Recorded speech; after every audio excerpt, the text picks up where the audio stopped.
হানিফুর রহমান আশরাফুজের একটি কথা, কি বন্ধু জান্নাত ছেড়ে দিলা? কি বন্ধু চিরস্থায়ী জান্নাত ছেড়ে দিলা? জাহান্নামের জন্য সিদ্ধান্ত নিয়েই নিলা?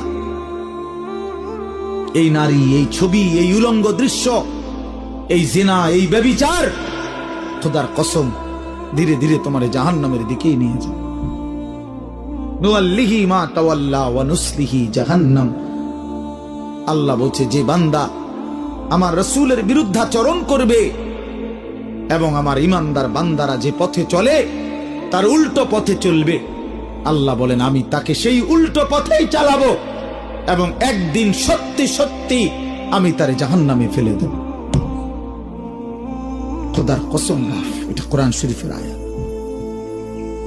আমি এই মাত্র বলে আসছি, বলছি তোমরা যারা আমার একটা কথা মনে করো বাপ, ছেলেদেরকে তোমাদেরকে বলি, বাবা সারা দিন সারা রাত মোবাইলে নারী